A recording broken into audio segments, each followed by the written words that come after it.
Este video tiene la finalidad de explicar lo que es la deuda pública y su impacto en la economía de nuestro país. Mi nombre es Jonathan Catota, estudiante del Instituto Superior Tecnológico Sucre, de cuarto semestre de la carrera de Contabilidad. Este video se realiza para la materia de macroeconomía. En primer lugar, se debe comprender lo que es la deuda pública.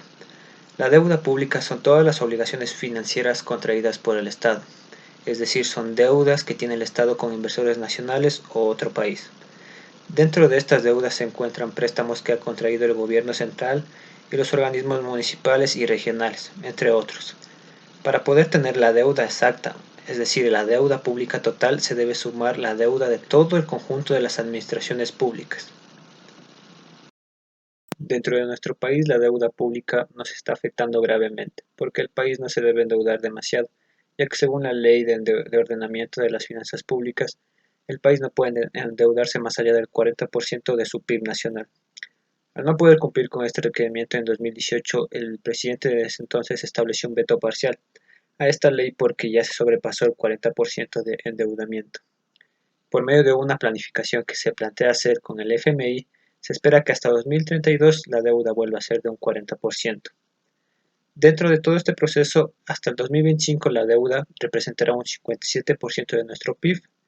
En el año 2030 bajará a un 45% de nuestro PIB y en el año 2032 volverá a la normalidad con un 40% de endeudamiento total.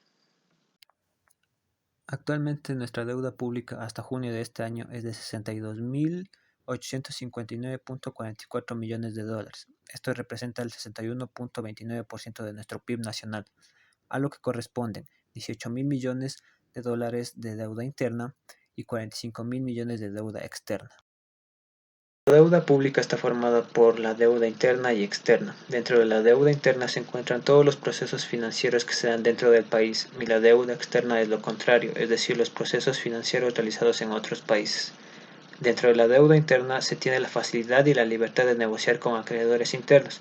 Además, esta deuda también resulta más fácil de gestionar para las entidades bancarias.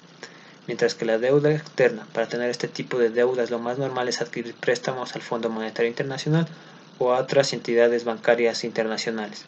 Estos préstamos deberían ser cancelados por los impuestos de toda la ciudadanía. Existen varias razones que pueden explicar el endeudamiento externo de un país. Entre estas razones encontramos las inversiones en infraestructura o maquinaria, la necesidad de poder contar con fondos para hacer inversiones en infraestructura o maquinaria para el desarrollo productivo de nuestro país. Por ejemplo, nuestro país se puede endeudar para construir carreteras, puentes y túneles, de modo de reducir los costos de transporte de las empresas y así fomentar el crecimiento económico dentro de nuestro país. Esto ya lo hizo posible el gobierno de Rafael Correa. Las catástrofes naturales. Por ejemplo, los huracanes, terremotos o incendios forestales que obligan a nuestro país a reconstruir una parte importante de nuestro territorio. Lo más reciente que nos sucedió fue los terremotos y los constantes incendios. Una mala administración es el punto más importante por la que la deuda externa nos puede afectar drásticamente. Puede darse por una mala gestión de entidades públicas y privadas, que han desviado los recursos en actividades no rentables y por ende no nos beneficiará en ningún sentido. Los efectos de esta deuda dependen de las razones que la justifican. De esta forma, si el endeudamiento fue utilizado para una inversión, tendrá un efecto positivo, ya que permitirá alcanzar un mayor desarrollo a futuro, el que habría sido imposible sin poder contar con los recursos rápidamente. Por el contrario, cuando el endeudamiento se explica por una mala administración, los efectos pueden ser desastrosos. Esto ya se tendrá que pagar la deuda contraída más los intereses, aunque no se hayan generado nuevas fuentes de ingreso, y esto no beneficiará a la ciudadanía. Para conocer cómo nos afecta esta deuda, debemos recordar que en el gobierno de Rafael Correa la deuda comenzó a crecer de forma progresiva y a partir del 2014 creció a un ritmo acelerado, dejando una deuda del 41.7% en mayo de 2017. Moreno por su parte no desaceleró la deuda, de hecho la aumentó 20 puntos porcentuales al final de su mandato. Moreno asumió el mando con un PIB de 100.472 millones de dólares y una deuda pública agregada del 41.7% de esa cifra. De inmediato anunció medidas drásticas que incluyeron la venta de activos del Estado y un agresivo recorte en el sector público, que comenzó con el cierre de los 6 ministerios coordinadores creados por su antecesor, junto con otras instituciones como la Secretaría del Buen Vivir y programas como la Estrategia de Prevención de Embarazo en Adolescentes. El 2020 fue un año particularmente complejo por la crisis sanitaria mundial causada por la pandemia del COVID-19.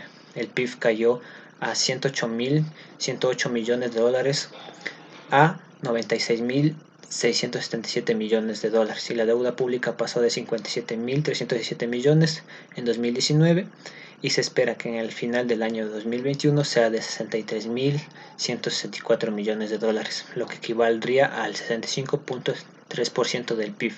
Esta cifra es la más alta registrada en los últimos 20 años desde el primer año de la dolarización.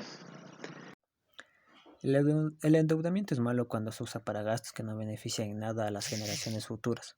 Por ejemplo, el pago de salarios a los actuales funcionarios públicos. Se abusa de él trasladando a las generaciones futuras una carga excesiva, como nos ocurre actualmente con el endeudamiento público de los anteriores gobiernos. Es bueno endeudarse, pero hasta cierto punto y en cierto tipo de inversiones, teniendo en cuenta la capacidad de pago de las generaciones futuras y la utilidad que éstas podrán adquirir. Cuando un país tiene endeudamiento excesivo e ingresos tributarios bajos como nuestro país, es necesario escoger entre dos opciones: o pagamos la deuda o realizamos inversiones. Si se opta por la prioridad de las responsabilidades, es decir, pagar las deudas, se reduce la inversión social, con efectos muy malos sobre la población.